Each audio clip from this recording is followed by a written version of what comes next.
Let's pay homage to the Buddha.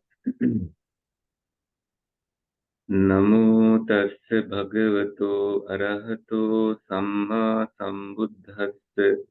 Namo tassa bhagavato arahato samma sambuddhassa.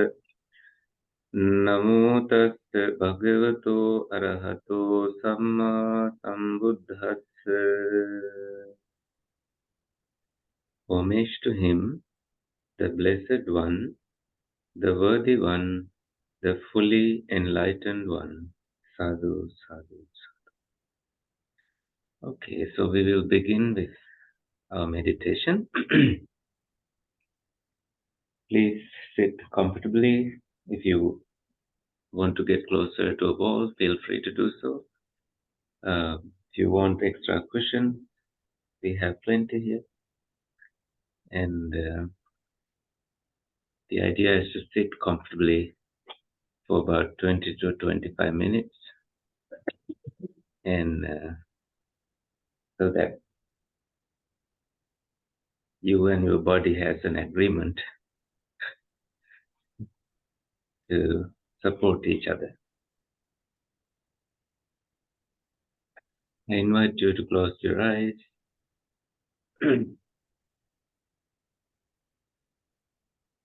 and put your palms, not palms, to the hands in a way that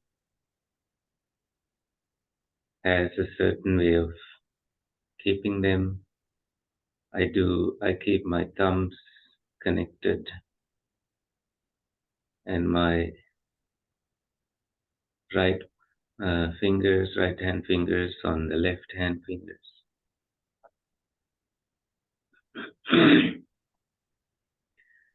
You may have different ways that you adjust your body, prepare your body for the guided meditation.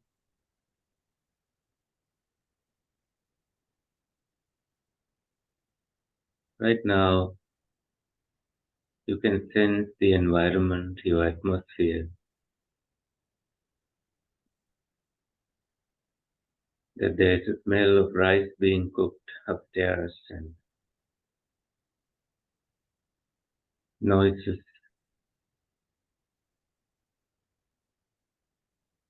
from birds, this computer, whatever else that you can hear, feel in your mind, feel in your skin.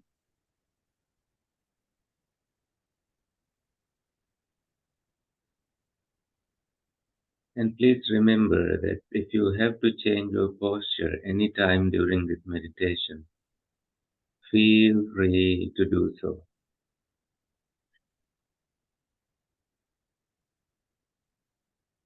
And you do so mindfully and with full awareness to what is happening in your mind.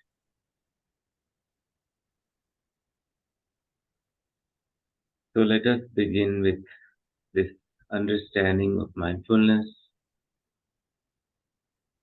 Mindfulness means knowing how mind's attention moves from one thing to another and directing it toward wholesome qualities such as being more mindful, loving and kind, compassionate toward oneself inwardly and outwardly toward others, and cultivating these wholesome thoughts. That includes equanimity, acceptance, and wisdom thoughts, skillful means, and so on. Now, when you are ready, you can come inwardly.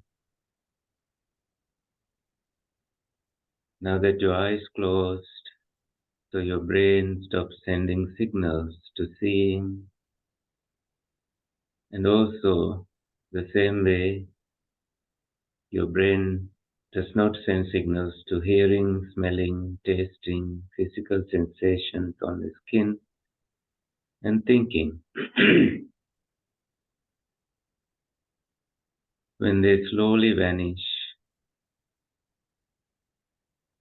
you become so stilled and you see your breath is the only thing that is actively happening now.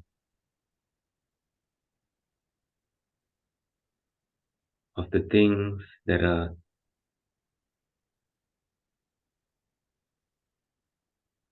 experienceable right now.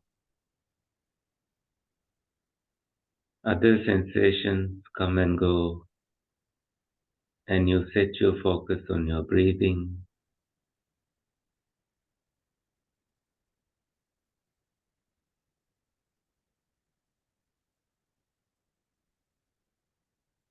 Notice your shoulders at ease, eyes gently closed, your spine and your neck, also the back of your head. These are all aligned nicely.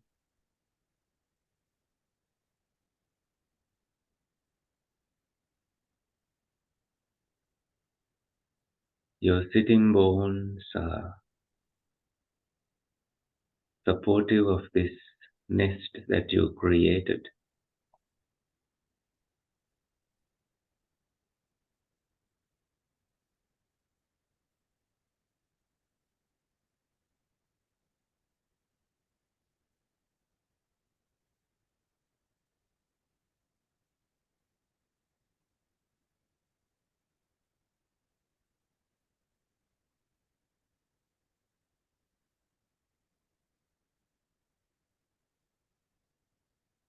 Then do some deep inhaling and quiet exhaling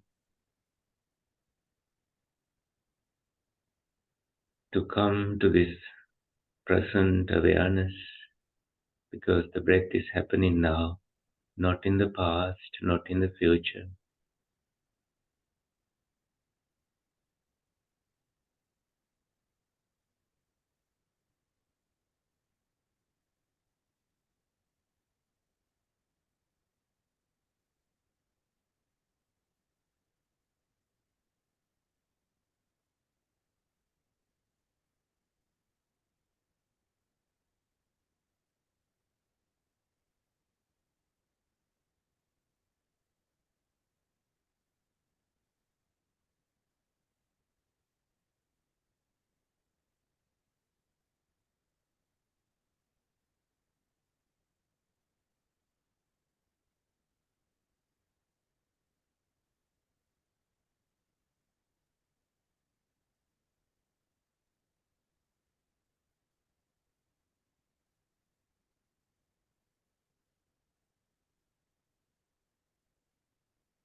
Mindfully you breathe in,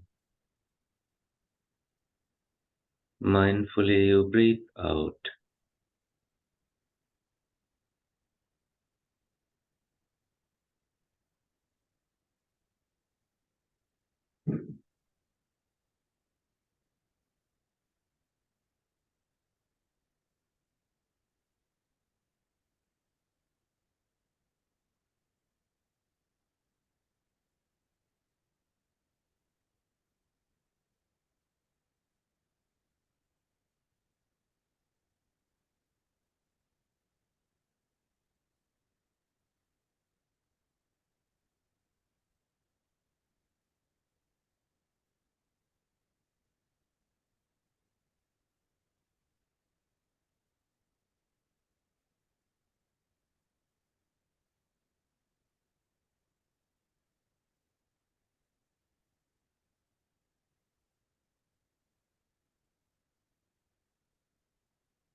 Taking a long breath,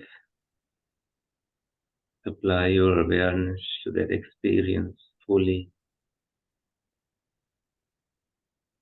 And the same awareness as you exhale,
in your normal, shorter experiences of your breath, apply awareness to notice these experiences, changes,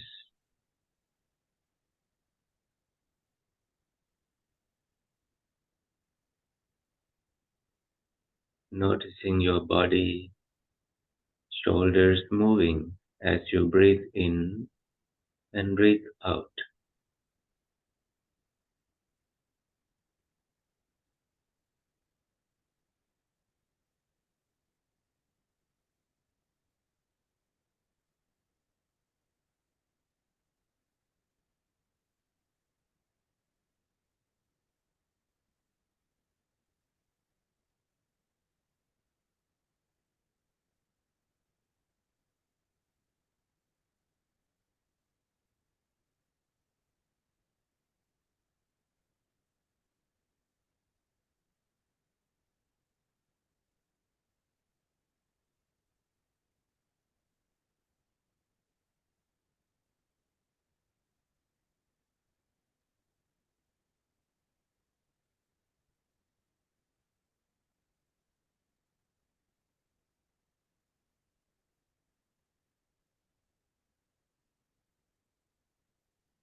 Showing gratitude to this body, to honor its presence, you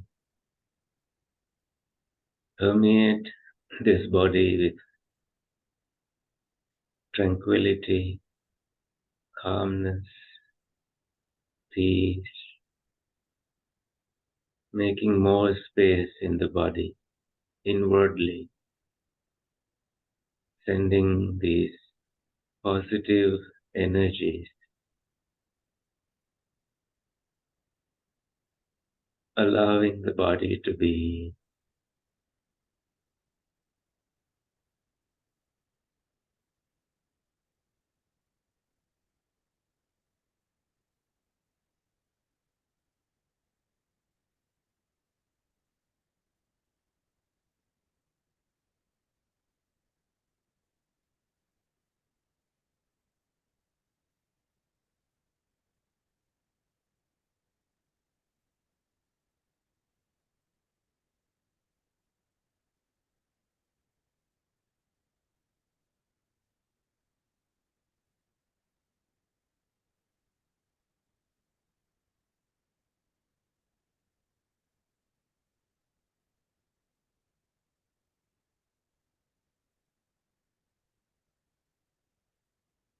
noticing complete calmness of your breath,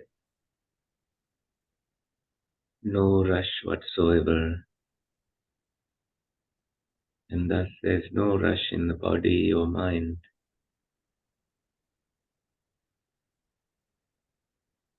Things slowly start to disappear from your attention, including parts of your body.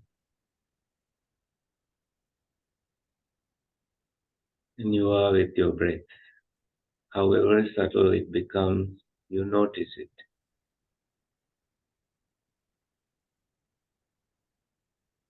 Notice your nostrils, the feelings in your lungs, and so on.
I'll be reading the Buddha's words on loving kindness.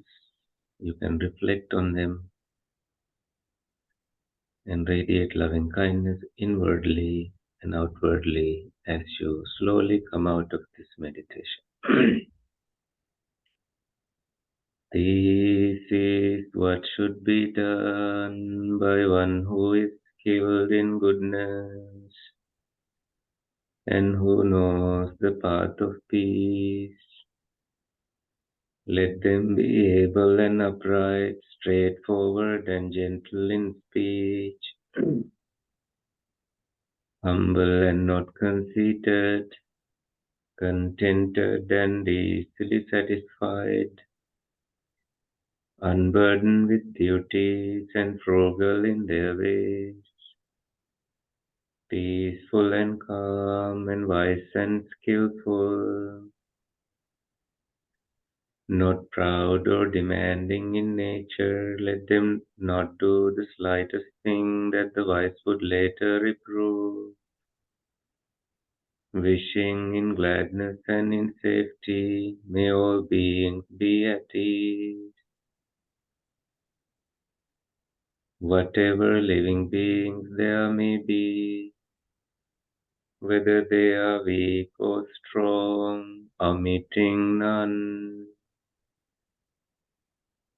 the great or the mighty, medium, short or small, the seen and the unseen, those living near and far away, those born and to be born, may all beings be at ease. Let none deceive another or despise any being in any state. Let none through anger or ill will wish harm upon another. Even as a mother protects with her life her child, her only child, so with a boundless heart should one cherish all living beings, radiating kindness over the entire world, spreading upwards to the skies and downwards to the depths, outwards and unbounded, freed from hatred and ill will, whether standing or walking, seated or lying down, free from drowsiness. One should sustain this recollection. This is said to be the sublime abiding. By not holding to fixed views, the pure-hearted one, having clarity of vision, being freed from all sense desires, is not born again into this world.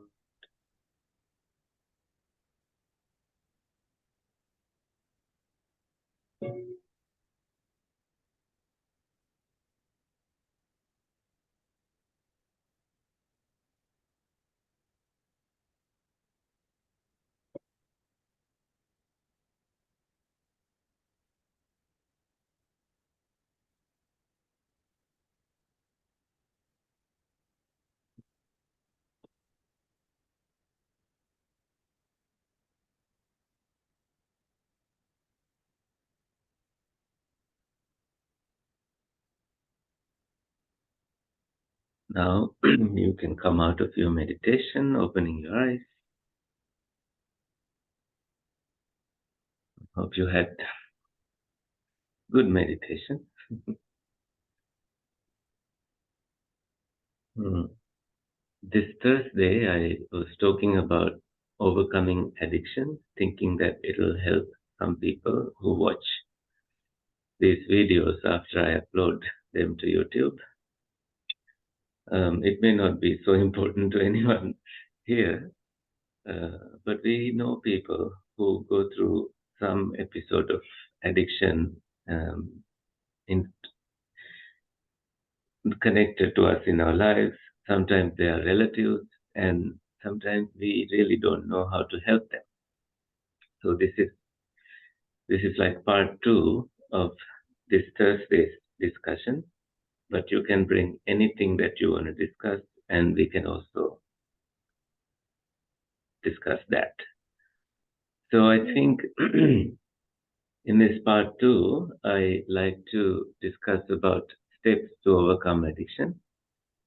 And the foundation of this, I think it comes from these 3 stages that we develop in the Buddhist path, called discipline, collectedness of mind, and wisdom. These 3 things, when they are perfectly aligned, a person is enlightened. And with addiction, we know that it is rooted in ignorance, that they don't know or we don't know. The mind doesn't know that it is doing some self-harm to the body and to others, and that there is breaking of your discipline, your moral foundation, your virtues, by stealing or telling lies or being problematic in one's own behavior, and also being problematic toward others. So this is basically breaking your precepts. Telling lies is breaking a precept. You tell lies, you don't want to admit that you are doing this, because there is this embarrassment, sense of shame involving this. So in terms of virtues, I think for someone who wants to overcome addiction, I will say begin with 5 precepts.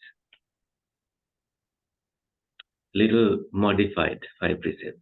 And these 5 precepts include not killing or harming living beings. And we can say not harming oneself through addiction. So you understand that addiction is a self-harm. Brain chemistry and all that is not coordinating with your ordinary day-to-day life and lives of others. That includes children, parents, and anyone. Because when I worked at Brigham as a chaplain, I have seen young brain-dead patients virtually, that their life has ended because they are brain-dead, and the hospital, only thing they can do is to just donate these organs to someone else. So that is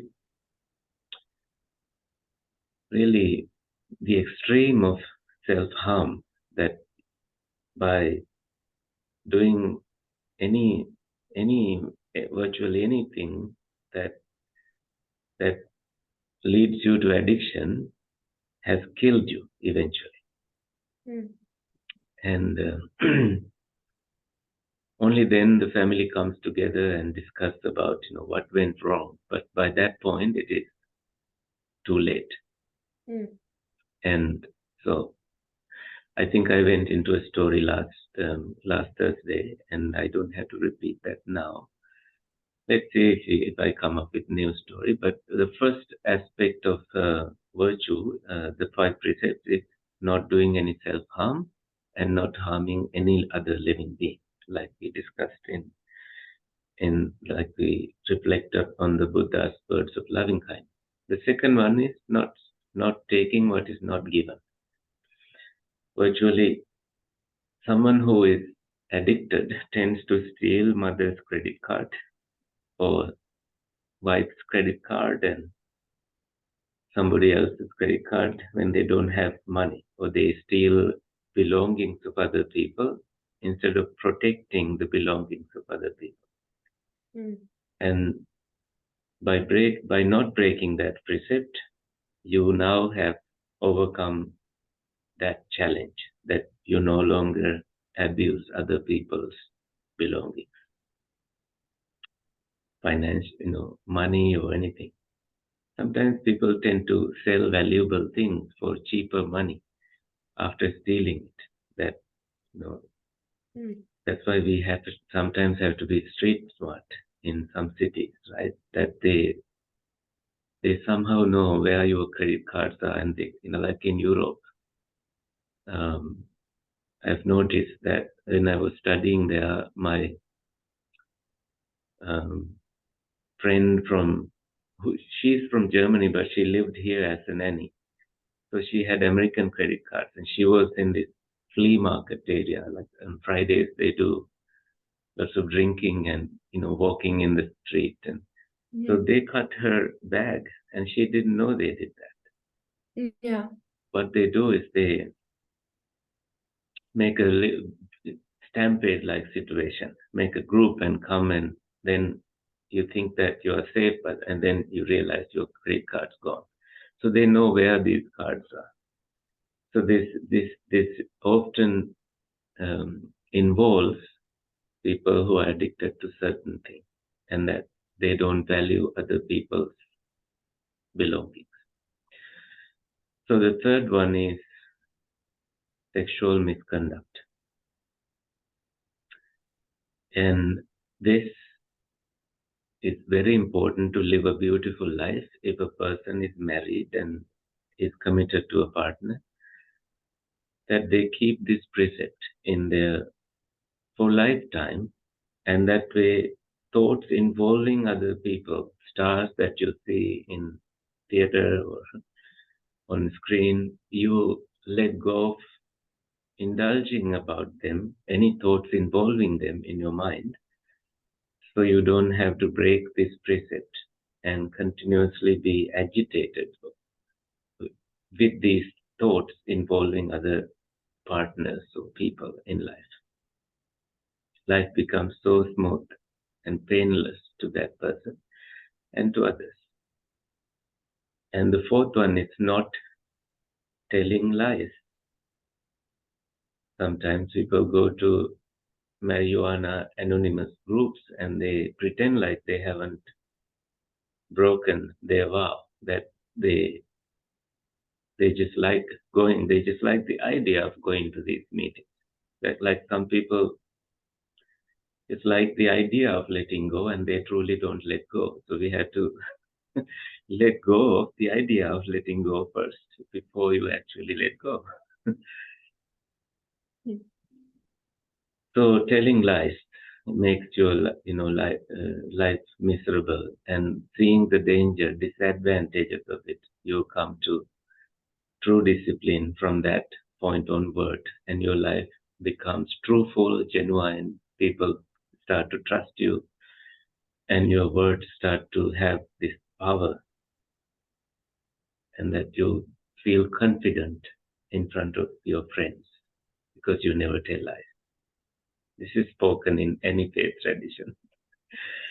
And then the one involving addiction, basically drugs, is the fifth precept, that is zero alcohol, zero intoxicants, zero drugs. Anything that harms your body, you don't take it. So food can be poisonous when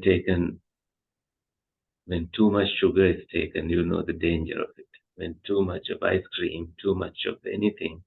These are also things that can be included in this area of the precept, that, anything that causes you to feel intoxicated, like after eating too much sugar, people almost feel fainted, dull, and that they can't function normal, or sometimes heightened of energy, that they want to feel so active like children.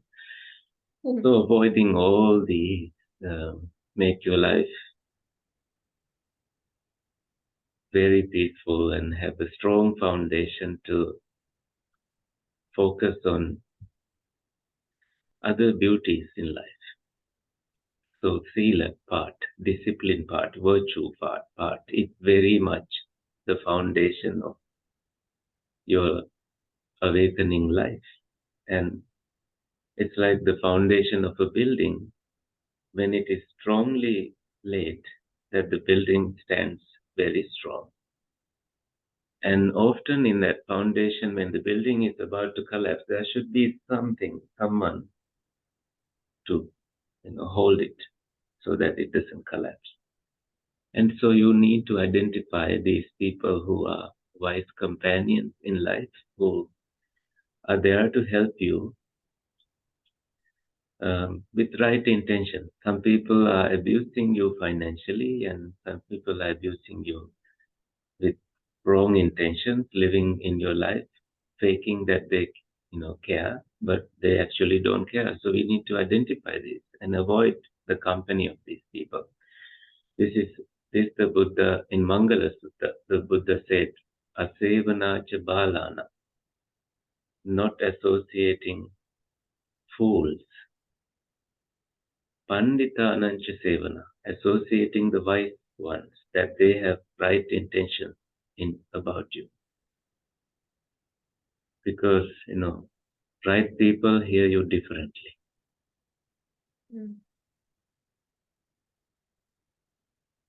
Think about that.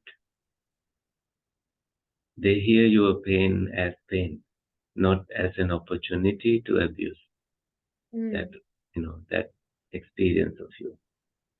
So right people, especially when people go through addiction, they need wise companions who are tough on you, but also loving you and kind to you. That they are willing to go an extra mile to help you overcome this. So making these boundaries with wrong people and then having right people in your circle is very important. Especially never revealing such tendencies about addiction in your work environment. That will be seen as a weakness, and that people and that you fall into a miserable situation when they fire you. You don't want that to happen.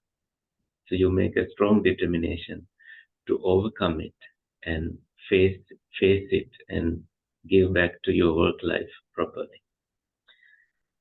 Second aspect is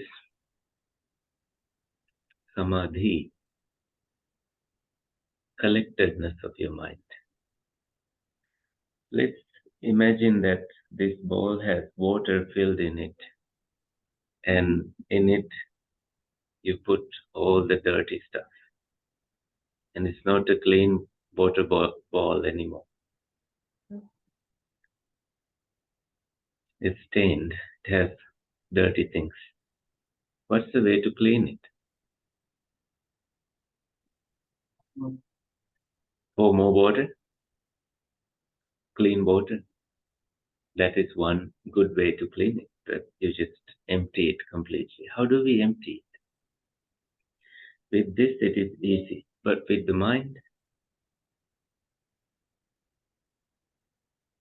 what is the way to come to cleaning?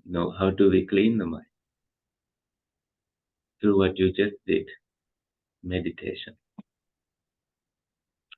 Because it feels good to empty the trash in your mind. With the body, we know that you need to eat basically 3 meals, and the body knows what to keep. Sometimes the body keeps more than necessary. And we develop unhealthy fat in our body. And once the body somehow knows what to keep, and then the rest goes away. There's a natural cycle. But with the mind, do you know that we eat 24/7? We eat by seeing, hearing, smelling, tasting, skin sensations, and thinking. We feed greed, hatred, and delusion to our whole being, even in our dreaming of the mind. The whole time we are not free from consuming something. And this has been happening to us ever since we are born. And according to our Buddhist teaching of samsara, that there's this cycle of birth and death, birth and death, birth and death. So immemorable life cycles, we have been feeding this mind virtually anything that comes its way, except in those moments when we were mindful. Say, you were angry with something that your child did, and you did not let that anger burn you. That's the moment when you were mindful that you saw the danger of it. You saw that you were going to be abusive in that moment, and you took a step back. There are moments of practicing tough love toward your children. Sometimes, they ask things and you can buy it, but you don't buy it for them. Why? Because you see the danger of it. Once they start to possess something, they just don't remember their limits. They don't listen to anyone. We have tons of stories like that. This we call tough love. So for the unification of the mind,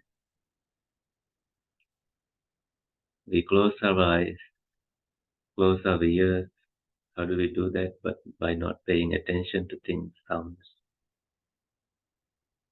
Noises are just empty, that us who develop a story about them that irritates us. So anger is within us, that that easily gets provoked by something external. By seeing that, we keep ourselves contained, our anger contained within us, and then slowly shrink it. So people who go through addiction need to see this, that their mind needs the unification, the collectedness. So they need meditation. Meditation on positive things, not on anxieties or anything. That's wrong meditation. And close your eyes and focus on anxiety that is coming up. It's just unnecessary. What you feed becomes intense, becomes more of it. So, understanding that with your wisdom, you meditate by shutting all the sense doors and going inwardly and seeing that your mind has been consuming something 24/7 and now giving it a way to stay calm through breathing and through loving kindness, through compassion, through anything that relaxes you in a good way. So addiction can be overcome when obstacles are overcome. What obstacles? Strong desire to go back to the addiction, aversion toward oneself. This is an obstacle, that you don't like you, so you start doing more drugs. And sloth and torpor, that your mind is constantly dull because of not sleeping properly. Addicted people tend to sleep during the daytime or stay awake at night doing things that are harmful to the body.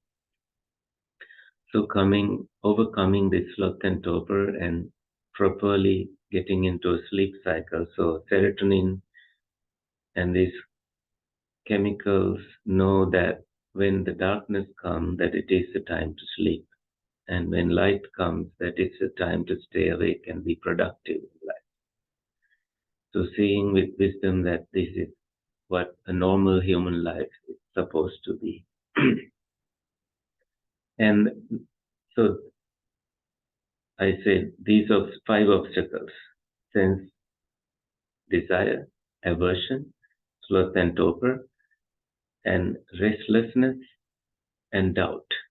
Restlessness makes us feel not at peace, and constantly we are cursing in our mind or cursing in our conversation, and we don't have the sense of awareness of our environment. Sometimes children are around and you are not supposed to be speaking that way, but you forget. you tend to use that language.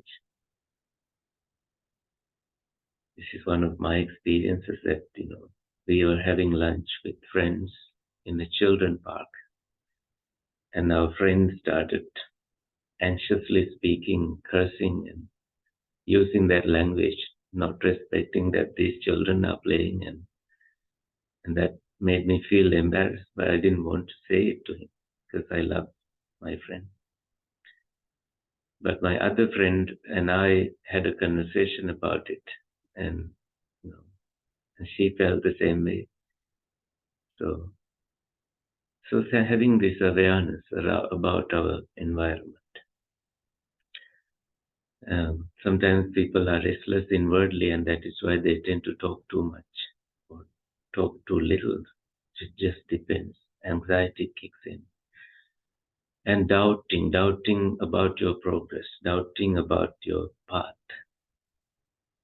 doubting that you are not in the middle path. These can be reasons for this can be an obstacle. So these obstacles, when you overcome them, then your mind arrives at the second purity, that is collectedness, unification of mind. And the bowl with dirty water, now there's clarity and you can see things clearly. And you can catch things before they become aggravated. They become strong. That's the power of unity of mind. And the last thing, we have about 9 minutes. So last thing is, I'll save 5 minutes for the discussion. Last thing is wisdom. Virtues, collectedness of mind, and wisdom. Wisdom is a good companion when we know how to use it properly. Some people have wisdom for the wrong thing, that you have developed very skillful ways to sneak things in. Like you go to a meditation retreat and you bring drugs with you, and you you can pretend like you are in meditation for you're in 7 hours sitting, but you are in drugs. That's wrong way to use your wisdom. So I think wisdom is like a two-edged sword, that it can cut you when you don't know how to use it properly. It's like some scientists discovering the power of nuclear power, and that it can destroy cities, or it can also be used for productive things. So wisdom used in both ways. And wisdom for us who are practitioners of some kind of meditation, and those who want to overcome addiction, has to be a companion telling the dangers of falling into addiction. That you see your good health gone, your time with children are not quality time anymore, and your education failing, and your career is at risk, and you fall into debt, you fall into traps in the society that you can't pay mortgage, you can't pay bills anymore, and you become a burden to your mom, dad, parents, children, relatives, siblings. Your wisdom tells that these things are happening to you, and you slowly begin to listen to your wisdom and overcome such dangers, falling into those dangers. And the wisdom also tells, because you have the clarity of mind, that any desire any urge to have drug addiction, any addictive thing, video addiction or computer game addiction or anything, is dependently arising. It's not caused by anyone. that you see any stimuli, that a chance that someone left something there and you now have to use it. But it's just inwardly now wisdom tells that, oh, you saw it and now you are conscious on it. So you see the dependently arising nature. And desire arises. And you also now see ice cream and a different desire arises. You see now that desire vanished. The cessation of that desire and the arising of new desire. So you see with eyes closed, not with your eyes open, or with wise reflection that this is not a permanent desire. This too shall pass.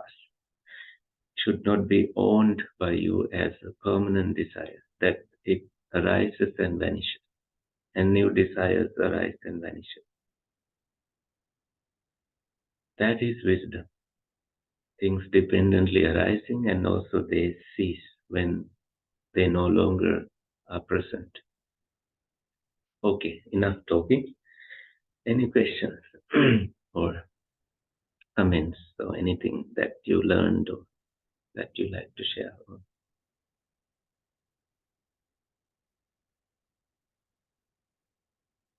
Oh, you are surprised that we suddenly spoke about addiction this morning.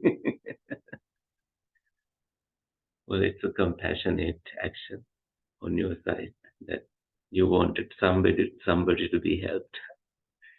Right?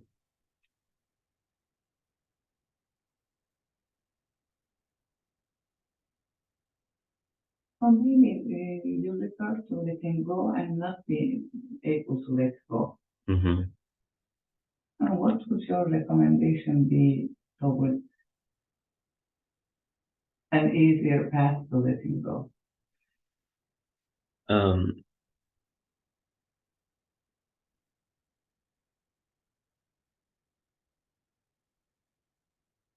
We have the idea of letting go and we can't let go.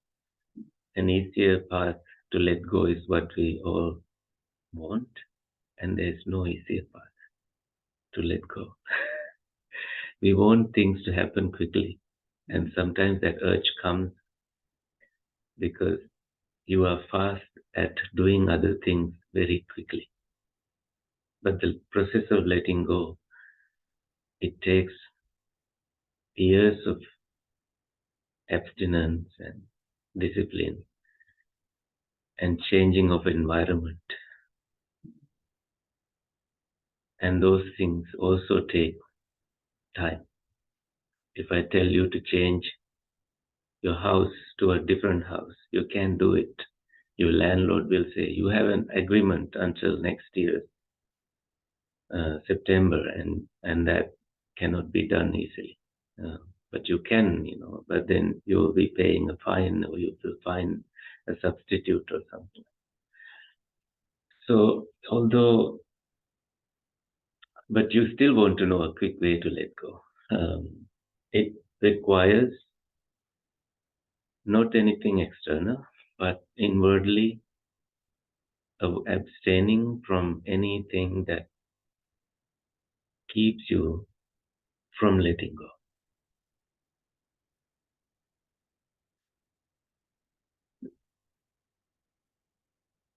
Gandhi's story comes to my mind that this mother and child went to Gandhi and mother said, my child is addicted to sugar and how can you help? And Gandhi said, come next week. So they went like that for nearly half a year.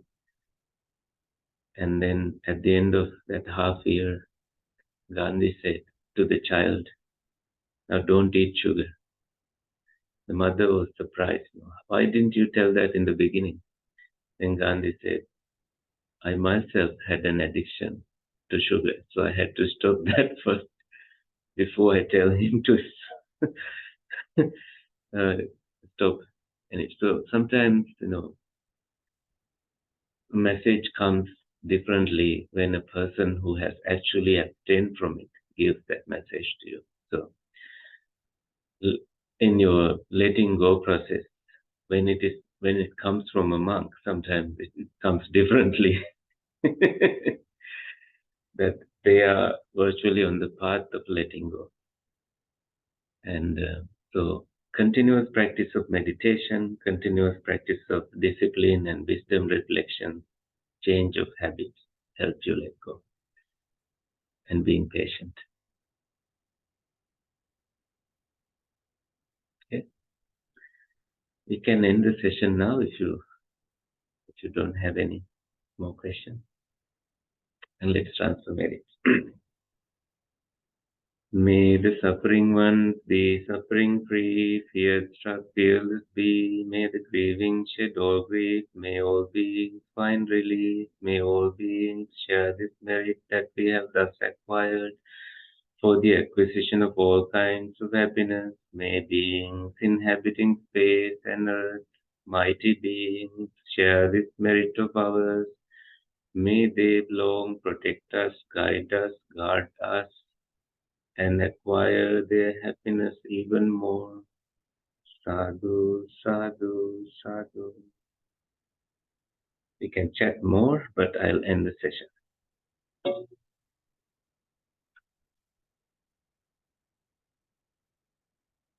Bye-bye, Erin. Thank you.